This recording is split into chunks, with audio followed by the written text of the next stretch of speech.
Muito boa tarde, muito bom dia aos amigos da Tarde FM, do programa Isso é Bahia. Uma alegria muito grande, Jefferson Beltrão. Olha que disputada mesa e seleta mesa ao lado do grande amigo Ernesto, dessa figura diferenciada da política e do jornalismo baiano, Levi Vasconcelos. A você, Laís, a toda a produção desta casa, a Paulinho na técnica no áudio. Nós estamos aqui à disposição. Eu estou aí numa romaria de sabatinas, entrevistas ontem, numa Deixa eu só TV marcar com a irmã, o nosso nós ficamos tempo. à disposição. Os 40 minutos começam a ser contados, Agora, então, a vamos partir lá. de agora. E eu quero iniciar essa nossa conversa, candidato, perguntando por que o eleitor soteropolitano deve apostar em seu nome como próximo ou futuro prefeito de Salvador? Jefferson, você acompanhou a minha trajetória política. Meu pai foi vereador 2 vezes dessa cidade, eu 4 vezes vereador de Salvador, 2 vezes presidente da Câmara Municipal. Esse projeto não é um projeto pessoal, personalíssimo, não é uma vontade pessoal. Nós temos, diferentemente do outro grupo, um projeto de pessoas, de grupo político, de transformação da vida das pessoas. Graças a Deus, em 2022, nós conseguimos estabelecer, com a eleição do presidente Lula, a união e a reconstrução do país, em função de uma ameaça à democracia. E aqui na Bahia, a continuidade de um projeto iniciado pelo senador Jacques Wagner, pelo governador Rui Costa, durante 8 mandatos também, hoje ministro da Casa Civil, e Jerônimo Rodrigues e Geraldo Júnior. Eu tive aqui na entrevista, quando na nossa pré-campanha, e poucos acreditavam que nós pudéssemos disputar a eleição. Fomos vitoriosos, graças a Deus, governamos aí para mais de 15 milhões de baianas e de baianos, mas eu sempre deixei claro, desde a época de vereador, que um dia eu iria governar a minha cidade, a cidade do Salvador, onde eu nasci no bairro do 2 de Julho, como advogado e como radialista, e principalmente como vereador de Salvador. Conheço essa cidade, tenho intimidade com essa cidade. A cidade do Salvador ela é marcada por desigualdades sociais, desigualdades econômicas, desigualdades no urbanismo, desigualdades na oportunidade de emprego e na oportunidade de continuar sonhando. O nosso projeto, meu e de Fábia Reis, a quem deixo um abraço muito especial, ela está nos ouvindo, nos acompanhando. Fábia tem tido um papel fundamental ao meu lado. Primeiro como mulher, uma aguerrida mulher. Ela que tem uma história forjada nos movimentos sociais, conhece as diferenças sociais. Ela que tem um papel fundamental porque foi secretária no governo Rui Costa e no nosso governo da assistência social. Pessoas que estão na vulnerabilidade e que merecem o nosso apoio. Fábia tem um sentimento da luta pelas políticas da diversidade, da igualdade de gênero. E isso vai ser fundamental na pré-campanha, como foi. Agora, na campanha, homologamos a nossa chapa na convenção, a chapa também de vereadores e vereadoras que vão disputar a eleição. E no dia 16 agora, começa oficialmente a nossa trajetória. Candidato, o senhor sai nessa luta pela Prefeitura de Salvador pelo MDB. Isso. MDB é um partido que compõe a base de apoio do governo do Estado, ou seja, o senhor tem o apoio do governo do Estado, um governo liderado pelo PT. E o MDB, um partido que já foi alvo de diversas investigações críticas em nível nacional. Como é que o senhor pretende convencer o eleitorado de Salvador de que a sua candidatura representa uma ruptura com essas práticas políticas tradicionais associadas ao MDB? Essa é uma matéria já vencida, um fato já vencido. Nós disputamos a eleição, eu como vice-governador, pelo MDB em 2022. Fomos avaliados e chancelados pela opinião popular. O voto ele é soberano. Nós ganhamos a eleição. O MDB naquela oportunidade ele foi fundamental. O MDB, Paulo, ele é o exemplo da democracia. O MDB nos deu a vitória nacional. Lembre que no primeiro turno nós tivemos uma candidatura própria da ministra Simone Tebet. No segundo turno nós apoiamos o presidente Luiz Inácio Lula da Silva. Em nenhum momento nós questionamos a nossa decisão, que foi a mais acertada de todas. Quando eu falo nós, o partido e eu. Eu porque estou no melhor momento da minha vida pessoal e política. Hoje porque estou motivado para disputar uma prefeitura de Salvador. Eu porque estou motivado e aliado com o governador Jerônimo Rodrigues para governar a Bahia e tenho feito isso ao lado dele, dando a dedicação a pedido dele em Salvador e na região, metropolitana de Salvador. O MDB teve esse papel de estancar a ameaça da democracia. E agora ficou bem definido, Jefferson Beltrão, em Salvador.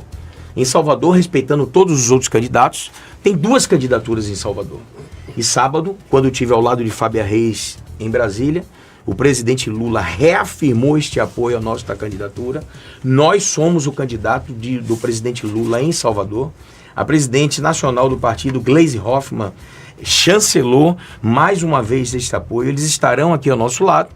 E a outra candidatura do atual prefeito e do ex-prefeito, que sempre foram durante e próximo à ameaça da democracia. E a coisa positiva que é quando as pessoas, isso é um lado positivo, saem do armário, Ernesto, saem com maestria. Eles ficavam no tanto faz. Eles ficavam sem a definição. Em 2022 deu o que deu. Eles perderam as eleições, nacionalmente e aqui no estado. E agora eles assumiram a posição que vão caminhar ao lado oficialmente de Bolsonaro, que os programas de governo do PL farão parte integrante do seu programa de governo, quando eu digo do seu, do atual prefeito, e a disputa está velada. Tem 2 candidaturas. 2 candidaturas. O senhor não está considerando nem Kleber Rosa? Kleber Rosa é um candidato, eu ainda falei, eu iniciei dizendo, respeitando todas as outras candidaturas. Só que há uma definição polarizada na cidade do Salvador. Já está polarizado. Está polarizado. Esse entendimento está polarizado. Tem 2 candidaturas. Eu vou deixar isso claro. Respeito os adversários, como respeito a figura política e pública e profissional do Kleber Rosa. Agora, nós temos uma candidatura que foi definida, pré-anunciada no 2 de julho aqui pelo presidente Lula. Nós apoiamos Geraldo Júnior. E nós apoiamos Fábia Reis. Bruno Reis trouxe para o seu programa de governo e para a formação dos seus partidos. Eu ainda, não sei se são 12 ou 13 partidos que eles têm, nós temos 10 partidos. Eles tentaram, inclusive, cooptar o Agir, mas o Agir é liderado por um deputado, é o presidente de honra de um partido que se honra a sua palavra, o fio do bigode, que é o deputado Júnior Muniz, a presidente é sua filha. Nós estamos aqui. Você, inclusive, Jefferson, me fez uma pergunta, e isso remonta muito à inteligência que você tem no rádio e na comunicação. Eu sou do MDB, mas eu sou candidato dos 10 partidos que fazem parte da coalizão. É a primeira vez, Jefferson, que 10 partidos no nosso grupo político, eles se unem em favor de uma candidatura. Lembre que nas outras vezes saíram várias candidaturas. Foi meio que pulverizado. Pulverizado, né? E você me perguntou isso aqui naquela oportunidade. Não, teve uma liderança política de Jerônimo Rodrigues para isso. E eu falei a você, olhando nos seus olhos, me sentei aqui nessa mesma posição. Você me perguntando, Geraldinho, e nessa disputa você com um grande nome como Robson Almeida, com Olívia Santana, Lídice da Mata, qual é a condição para você ser candidato? E eu disse, Levi, categoricamente, só teriam 2 condições. Primeiro, ser o único candidato da chapa, do grupo político, o único candidato do grupo político. E segundo, que seria, e é a mais importante, ser o candidato do governador Jerônimo Rodrigues. Vice-governador Geraldo Júnior, vou botar um pouquinho de pimenta aqui no salão. Como a gente chamava no tempo de criança, né? Cabelinho de um, cabelinho do outro. Cabelinho de outro, quem pegar primeiro. Não tinha assim? O prefeito Bruno Reis, no debate da Band, falou na cidade que eles, o seu grupo, legou para o grupo de ACM Neto e do prefeito Bruno Reis. Aqui, agora há pouco, o senhor também se refere a eles. Os dois não estão falando da mesma coisa, considerando que estavam juntos e eram coligados, e foi exatamente a coligação que deu a vitória a ACM Neto. Vocês não estavam juntos no governo, no segundo mandato de João Henrique, quando os partidos da Federação Brasil da Esperança, PT, PCdoB, já tinham rompido, né, com o João Henrique, disputou a reeleição, principalmente com o laço do MDB, toda a expertise e a força do MDB, e mais os outros partidos, né, que integraram aquela coligação naquela época. Quem são eles na história? Eles somos nós? Eles são eles. Eu gostei porque você me permite fazer um paradinho. Na verdade, você tem a concepção do que eles querem dizer. Você está aproveitando a forte audiência que tem aqui na rádio para esclarecer o ouvinte e ao internauta que não conseguiu entender. Naquele dia, o prefeito Bruno Reis, ou ele foi despreparado para o programa e para o debate, ou ele não estava com conhecimento de números. Porque o eles que eu estou falando, eu vou deixar bem claro, Quem fadigou o transporte público rodoviário em Salvador, tirando 700 ônibus de circulação, 134 linhas, foi o ex-prefeito Assemineto e o atual prefeito Bruno Reis. E a saúde? Quem tirou médicos dos postos de saúde, quem não sabe fazer uma diferença, você vê que eu perguntei ao prefeito qual a diferença entre a equipe da saúde e da família e a equipe da atenção básica. O prefeito não soube responder.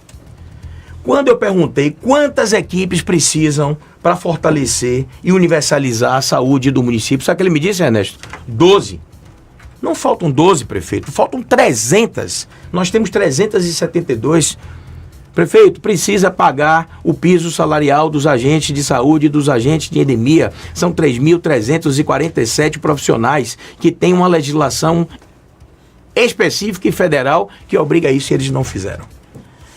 Quando eles falam eles, eu realmente ali achei que o prefeito está jogando com os números. Porque quando ele se referiu a eles que nos entregou a cidade, vamos fazer umas contas para trás? Nós aqui somos bons de conta. 4 anos do governo de Bruno Reis. Eles, Assemineto. 8 anos do governo de Assemineto. Só aí são 12. Eles, quem antecedeu Assemineto, com 8 anos, 2 mandatos, João Henrique. Eles, quem antecedeu eles, Antônio Baçaí. Então eles, eu categoricamente estou dizendo quem são os eles. Mas quais são os eles que eles estão se referindo? Precisão é dever de ofício. De ofício. Jornalista, artigo 4º do nosso Código de Ética. O senhor colocou aí 4 anos do segundo governo João Henrique, que eles eram os senhores juntos. O MDB junto com o antigo DEM, hoje União Brasil.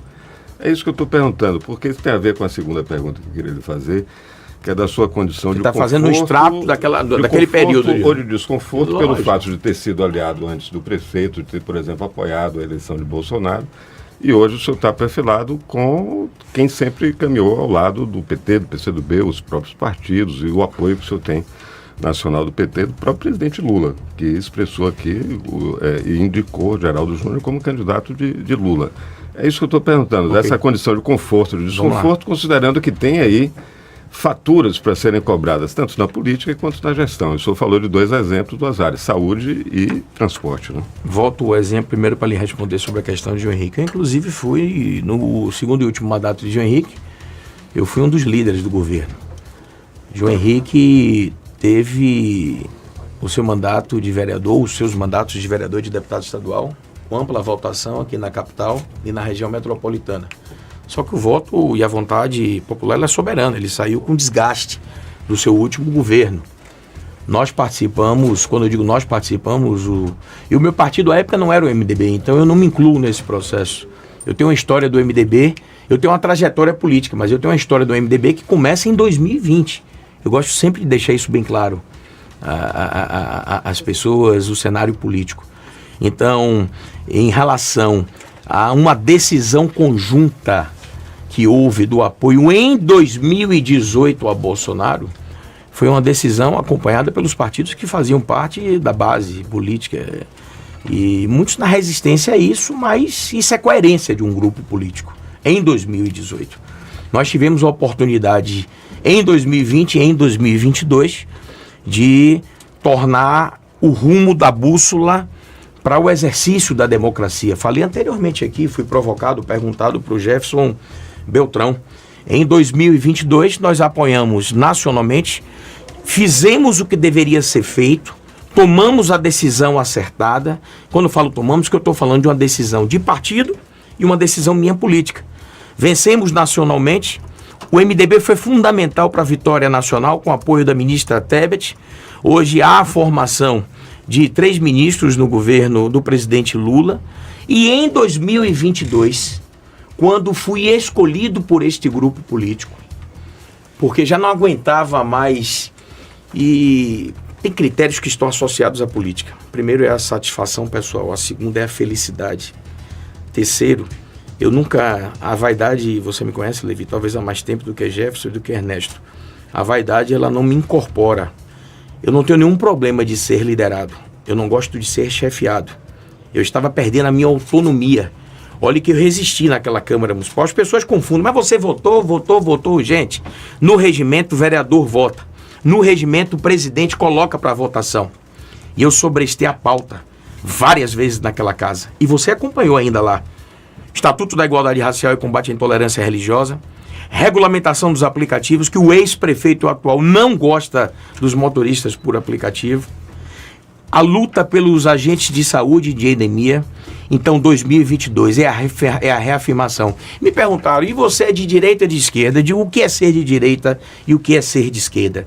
Ser de direita e ser de esquerda é a favor de uma política de participação numa sociedade. Salvador tem 84% da sua população negra. Salvador tem 54,4% da população que são mulheres. Política para as mulheres, defesa das mulheres, empoderamento das mulheres, combate à violência de gênero é uma política de esquerda ou de direita? Porque eu sou a favor dessa política. Política de participação de uma população maciça negra nos espaços de poder e nos espaços empresariais. Essa é de direita ou de esquerda? Eu sou a favor dessa política. Uma política que não há. Salvador é a capital do desemprego, da desocupação. Salvador tem 400 mil famílias que estão morando de forma insalubre. O prefeito aprova apenas num PPA de 2020 para 2025, 11 mil unidades, 2.750 por ano, 10% da demanda da população. Isso é ser de direita ou ser de esquerda? Salvador precisa de uma política habitacional. Salvador não tem creches. Eu estou falando aqui, essa audiência de vocês é memorável. Salvador não tem creche. A cobertura de creches em Salvador é 30,75% da demanda. Olhem, essas mulheres que vencem a maternidade, elas ficam no dilema. Ou ficam em casa tomando conta dos seus filhos, ou entregam seus filhos a filhos maiores, ou não vão trabalhar para subsistir. E pasmem, desses 30,75%, dá uma chance aqui um dia, Ernesto e Jefferson Beltrão, e convida aqui as diretoras das creches comunitárias, porque se não fossem elas, a situação estaria pior. Dos 30,75%, 49% quem cuida são as creches comunitárias. A cada 3 crianças que nascem em Salvador, a cada 3, 2 não têm creche. Nós temos 66.875 crianças que estão aguardando uma creche da Prefeitura Municipal de Salvador. Nós vamos implantar mais creches. Já recebi a garantia do governo federal, nós vamos implantar da rede pública municipal 15 creches com o governo federal, com o presidente Lula em Salvador. Nós vamos fortalecer isso e as ações das creches comunitárias. Candidato, estamos aqui conversando com o candidato Geraldo Júnior, candidato à Prefeitura de Salvador pelo MDB. Levi Vasconcelos quer fazer uma pergunta para o senhor também. Geraldo prezado, você disse aí que em 2022 tomou a decisão acertada e foi.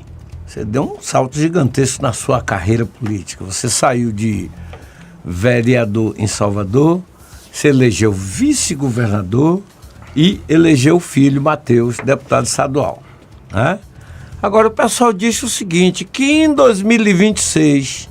o seu grande desafio está no desempenho que você vai ter nas eleições desse ano, né? Se você sair bem, é evidentemente que pavimenta fácil o caminho do futuro. Se sair mais ou menos, vamos ver como é que fica. Se sair mal, se dá mal também. Como é que você avalia essa situação? Levi, você sempre faz uma análise, eu digo sempre que você é uma das figuras políticas da discussão do processo político. Porque a política, você não pode ver ela destacadamente. Isso é igual ao transporte público rodoviário de Salvador. Sabe por que não dá certo? Porque o prefeito não tem a coragem de participar da entidade metropolitana, discutir o transporte público com toda a região metropolitana. É igual a política. Olha que análise você faz. Eu fui suplente de vereador de Salvador, 4 mandatos, 2 vezes presidente da Câmara, me tornei vice-governador. E as pessoas dizem, será que isso não foi aproveitamento? Você se aproveitou disso? Como é que alguém que se aproveita, que tem uma eleição antecipada na Câmara Municipal, que depois teve uma súmula vinculante no Supremo Tribunal Federal, venci 9 mandados de segurança que foram propostos contra a minha eleição, depois o Supremo vem e vincula isso para todas as outras capitais, toma uma decisão onde a nossa chapa tinha 3,75%. Você deu inclusive uma nota no jornal. 3,75% contra 70% do adversário. Ele estava de salto alto, ele achou que já tinha ganho a eleição, nós ganhamos a eleição, vencemos a eleição. Agora a diferença, uma coisa que eu aprendi diferentemente do grupo político que pertencia. Lá tem um projeto pessoal de poder, aqui tem um projeto político para as pessoas, de mudar a vida das pessoas. Quando, em 2022, tomei a decisão, eu era pré-candidato a deputado federal, me tornei vice-governador. A decisão para 2026, nós vamos disputar em 2024. O que o prefeito não imaginava é que fosse ter disputa palma a palma aqui em Salvador. E nós vamos continuar disputando palma a palma essa cidade, eu e Fábio Reis. A 2026, o que reserva 2026, são dois aspectos. A gente vai trabalhar em duas frentes. Primeiro que eu tenho um líder político. Nós temos um conselho político de 10 partidos e respeitamos esses partidos. Nós temos um conselho político que é liderado pelo governador Jerônimo Rodrigues Levi. E nós temos um partido, essa é uma decisão de partido. Eu não fui imputado, colocado, escolhido, inserido no processo como apenas um membro do MDB. É porque naquela oportunidade o MDB entendeu que o meu nome reunia as melhores condições e o presidente de honra, Lúcio Vieira Lima, e o presidente Alex Futuca indicaram o meu nome, foi cedido pelo grupo político e estou aí como vice-governador e da mesma sorte como prefeito. Candidato, o senhor já deixou claro que se apresenta como alguém disposto a continuar a parceria com o governo do Estado. No entanto, como é que o senhor pretende manter a sua independência, a sua autonomia, caso eleito, caso seja prefeito de Salvador, sem ser visto apenas como uma continuação, uma extensão do governo estadual? Olha que boa pergunta. Eu fui 2 vezes presidente da Câmara Municipal. Quero inclusive mandar um abraço aqui hoje a todos os vereadores de Salvador. Nunca me faltaram. Situação, oposição, e você que tem um carinho muito especial por ele, o professor Edivaldo Brito, do Partido Independente. Você pode perguntar, Jefferson, a todos e quaisquer vereadores, qual foi o melhor momento político da Câmara Municipal para a independência e autonomia dos poderes? Quando se votou matérias de iniciativa do vereador? Quando foi sobrestada a pauta? Quando coloquei a batuta e a mão de um presidente da Câmara dizendo: tem mensagem do Executivo para votar, mas tem mensagem do vereador Jefferson Beltrão para votar, do vereador Ernesto para votar, e fazia o balizamento. Trouxe o equilíbrio da democracia para aquela casa. Você ser liderado, ao contrário, porque o estigma que está na política de Salvador é a do chicote, da chefia, e essa não pode mais prosperar. A minha independência e autonomia não tem nada de contraponto em eu ser liderado. O prefeito, ele arrota, ele vomita que Salvador caminha com as próprias pernas. Como é que Salvador caminha com as próprias pernas se 41,75% da sua receita é advinda de repasses federais e estaduais? Eu, inclusive, seu prefeito, você é um ingrato com o presidente Lula em relação a isso. Como você estabeleceu uma política cidadã se você não estabelece? Eu disse aqui claramente, como é que eu posso construir creches da rede própria da prefeitura, da demanda, se eu não tiver a parceria com o governo federal? Eu não tenho como. Teve um programa do governo Dilma que disponibilizou mais de 134 creches para Salvador. Salvador não teve condições de se habilitar em nada, com pretexto de que não tem terrenos em Salvador, mas tem terrenos assim, para desafetação. Desafetar as áreas verdes para venda para a iniciativa privada. Aí tem, mas não teve para creche.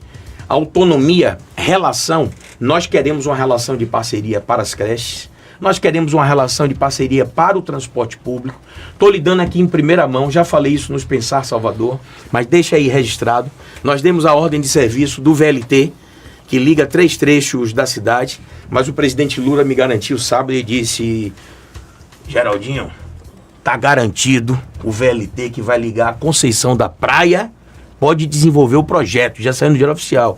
Você que gosta de andar ali na Conceição da Praia, você vai poder sair da Conceição da Praia e vai para a Península de Itapajipe, que não está esquecida, que é uma grande riqueza econômica e cultural e está esquecida pelo governo municipal, e nós vamos implantar no nosso primeiro ano de governo esse VLT, ligando a Conceição da Praia e ligando a Península de Itapajipe. Tem um projeto que a gente tem, deixa eu finalizar o programa e me chama aqui de novo na próxima semana, se você tiver oportunidade na agenda, na programação de vocês. Nós vamos lançar os chamados Parques da Paz, Parques Verdes. São os parques que serão dados à comunidade daquilo que eles nunca tiveram. Essas pessoas que aqui trabalham, todas essas pessoas que aqui trabalham, eu estou vendo aqui uma grande produção, as pessoas têm que tirar aquele estigma e aquele conceito que onde elas moram é o lugar para elas sair para o trabalho e voltar para casa. Sai para o trabalho e voltar para casa. Não tem espaço verde, não tem área de lazer, não tem cultura, não tem sentimento de pertencimento. E nós vamos criar os chamados parques da paz. Será nos grandes centros da periferia, com espaços, com acomodação. As pessoas vão se sentir partícipe de um processo. As pessoas vão descobrir talentos. Olha que nas grandes capitais, Jefferson, eu estou olhando aqui com a experiência, estou me lembrando aqui de você que está há 39 anos aí na comunicação, é cidadão soteropolitano, só não é ainda cidadão baiano, viu? Ainda. Nasceu lá em Boa Esperança, não foi? Minas Gerais. Minas Gerais. Uma cidade, viu? Eu sei disso. Em uma cidade com 38 mil habitantes, ou um pouco mais do que isso. Por aí. Pelo censo do IBGE é isso. Você olha que as pessoas querem ter o direito de sonhar. As pessoas querem ter o direito de pensar. Isso aqui é uma missão. Eu poderia ficar confortavelmente, viu, Levi? Que eu quero que você goste. Eu gosto de ouvir isso. Eu gosto desse cabelo branco seu, eu passo uma experiência. Eu poderia ficar confortavelmente na condição de vice-governador, correr ao interior do estado, ao lado do governador Jerônimo Rodrigues, garantir o meu espaço na chapa, porque isso também é uma articulação partidária. Ninguém faz isso pelos belos olhos. Mas o que a gente quer é estabelecer uma política com o governo federal de união e reconstrução. O que a gente quer fazer em Salvador, que é uma capital dos serviços, e não cresce. Você vê que ontem Lula batendo no peito dizendo que o Brasil cresceu 1,7% na área dos serviços. O presidente bate no peito e diz que abriu 1.400.000 novas pequenas empresas de microcrédito. Cadê os apoios fiscais? Vai ficar uma pergunta aqui ao prefeito. Você mora em residência, você deve ter propriedades comerciais, Levi deve ter aí algum terreno pela cidade. Como é que vão ficar as questões das travas do IPTU para 2025? O prefeito está pensando que eu estou esquecido. Ele tem um prazo para enviar uma mensagem para a Câmara Municipal. Antecipando a pergunta para o próximo debate. O próximo debate, guarde essa daí. Isso, me diga uma coisa aqui. Mas essa é importante, viu? Não, com certeza, muito importante. Porque há uma inquietação na cidade, viu? Muita IPTU, com certeza, todo imposto inquieta qualquer contribuinte. E se eu lhe disser o montante do aumento, você vai cair para trás. Agora me diga uma coisa, tem esse seu projeto aí dos Parques da Paz. Parques da Paz. O senhor falou na construção de creches, que segundo a alegação do ex-prefeito ou do atual, não teriam sido construídos por falta de terreno. De terrenos. O senhor criticou a meta de 11 mil habitações populares. No PPA, aprovado no PPA. 2.750 por ano. O senhor disse que é muito pouco. Muito pouco, diante de uma demanda de 104 mil. Ao mesmo tempo, Salvador é a capital que tem a maior densidade demográfica, me parece, entre todas. Ou seja, já não tem mais terreno desocupado na cidade, muito menos terreno do município, terreno público. Os últimos, esses aí, dessa polêmica desafetação. Da desafetação. Então eu lhe pergunto como é que a gente vai arrumar espaço se a cidade não tem como crescer. E, ao mesmo tempo, a pergunta clássica, que nem sempre, sobre dinheiro. Porque, por exemplo, teve muito prefeito que recusou creche do projeto Brasil Carinhoso lá atrás. Brasil Carinhoso. Que construía a creche, Rousseff. mas depois o prefeito tinha que se virar com o custeio, ou seja, tinha que contratar todo o pessoal pedagógico, pessoal de apoio, etc. Então, a pergunta, duas perguntas em uma. De onde vem tanta terra para fazer tantas habitações, creches, etc., equipamentos de uso coletivo? E de onde é que vem tanto dinheiro, já que tem a obrigação de pagamento do piso, do magistério, e aí tem também o reconhecimento dos professores da educação infantil. Tem uma outra questão de piso também, que é o piso da enfermagem. Como é que compatibiliza tanta demanda para tanta despesa e tanta área física? Estamos falando de duas coisas palpáveis e mensuráveis, dinheiro e terreno. Ernesto, vou ver se vou ter a capacidade de responder umas 7 perguntas em uma. Duas só. E olha que pergunta interessante. Pergunta interessante para otimizar o tempo. Para otimizar o tempo. Olha o que você está me perguntando. Primeiro, como é que vai estabelecer essa parceria diante de uma cidade, de uma capital, que é uma capital do mundo, que segundo o atual prefeito Bruno Reis e hoje o ex-prefeito dizem que não tem terrenos para a construção de creches. E desafetou uma série de áreas aí sem um fim social. E isso está sendo questionado, inclusive está esbarrado aí na justiça, em processos na justiça. Segundo, eu deixei bem claro que a parceria para a construção, e eu falo agora da questão do orçamento, e da questão da manutenção. Esta parceria só é possível da construção dessas creches, e já garantida pelo presidente Lula, uma parceria com o governo federal. Falei a você, pasme senhores aí, eu acho que possivelmente você tem essa informação. Como o prefeito não gosta de creches, ele opta em utilizar as creches comunitárias, que só cobrem 49%. Ô Beltrão, você sabe quanto é que paga por cada aluno numa creche? R$ 81,50. É por isso que a creche não tem como ser com um tempo integral. É por isso que não tem como ser uma alimentação como as creches, diretora das creches queriam. Elas são as guerreiras, elas e eles são os guerreiros. Então já lhe respondi 2 pontos da pergunta. O terceiro ponto da pergunta, o prefeito está uma mobilização há 2, 3 dias parados na porta da Câmara Municipal de Salvador, em relação a um projeto que não sei até ontem, pelo menos não tive a informação, se o projeto foi ou não sancionado pelo prefeito, que era um pequeno reajuste. Olhe que o salário base da guarda comunitária, da base civil, da guarda civil da cidade, era de R$ 1.410,66. Deu um aumento, me parece que de 4%. Passou para R$ 1.622. Mas só entra em vigor depois da sanção, todos nós sabemos. Você vê que você já falou aí, dos agentes de saúde de endemia e comunitários, que não recebem o piso. Eles dão a chamada pedalada fiscal e orçamentária, pega a gratificação com hora extra e empurra. Tá aí os enfermeiros que estão nessa mesma situação. Chama aqui os diretores da PLB para ver se o piso salarial é pago. Tem 7 anos que eles não têm aumento dos seus salários. Você sabe que Salvador, olha que eu precisava estar com você aqui, por isso que se Beltrão e você me deu a oportunidade, eu quero vir na próxima semana. Você sabia que Salvador é uma das Aí a gente não pode, senão tem que fazer outra rodada.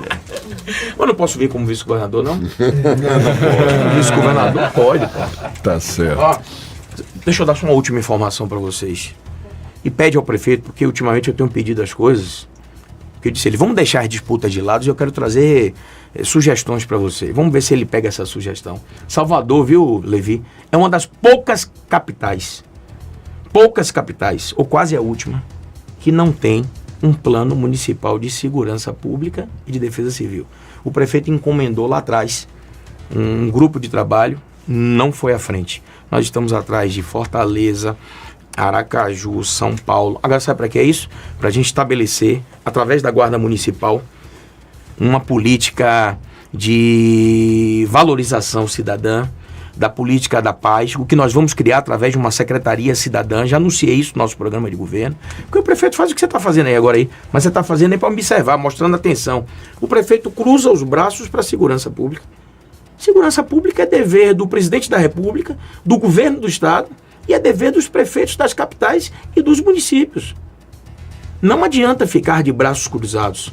Se tivesse esse plano municipal de segurança pública, estava recebendo verbas para ajudar no combate ao crime organizado. Candidato. Valorizar a guarda municipal. Nós precisamos rever qual o papel da guarda municipal, além de tomar conta do patrimônio e fazer a segurança pessoal do ex-prefeito e do atual prefeito. Desvio de função. Qual é a função? Pobres homens e mulheres da guarda municipal que sofrem, que são obrigados, a exemplo da Transalvador. Você está falando aí dos servidores, você esqueceu de falar um tema que é importante, que eles são obrigados a trabalhar nos finais de semana, recebendo um pífio pagamento pelas horas extras. Quando querem tirar a compensação, porque você sabe que eu fui militante na advocacia trabalhista, chama o quadro de horas de compensação de trabalho, quem trabalha aqui, se é elitista, sabe disso. Aí disse assim, eu trabalhei sábado, domingo, quer tirar folga segunda ou terça? Não pode, tem que ser no dia que eles disserem. Candidato, já temos pouco mais de 33 minutos dos 40 disponíveis para essa entrevista. Levi Vasconcelos quer fazer mais uma pergunta para o senhor. Ô Geraldo, me diz uma coisa, amigo. Tem uma coisa que eu sempre gosto de tocar, porque eu acho que tem uma relevância grande e não é sempre levada a sério como deveria. Em 2020, o governo federal promulgou a lei do Marco Legal do Saneamento, que estabelece que até 1999, até 2033, 99% da população brasileira tem que ter água tratada em casa e 90% coleta e tratamento de esgoto. E aqui em Salvador nós temos 8 rios, todos eles podres. E não se vê nada nessa direção. Eu acho até que a lei vai ficar naquele patamar dos sonhos impossíveis, né? Não se vê caminhar nada nessa direção. O que é que você pensa sobre isso? Levi, você sabe que em toda a minha trajetória eu sempre carreguei, e as pessoas levam isso de uma forma metafórica, eu sempre disse que vale mais um fio do bigode do que uma assinatura no papel. Eu estou tendo muita cautela, eu e Fábia, para estabelecer o nosso programa de governo. Mas estou tendo muita cautela mesmo. Quando eu vejo um prefeito comemorar que atingiu 52%, 53%, 69% do seu programa de governo, eu fico muito triste. O que nós colocamos num programa de governo é para nós cumprirmos. Não podemos jogar para a torcida. Esse é um tema que eu pedi atenção especial do governador, pela relação que tenho como vice-governador.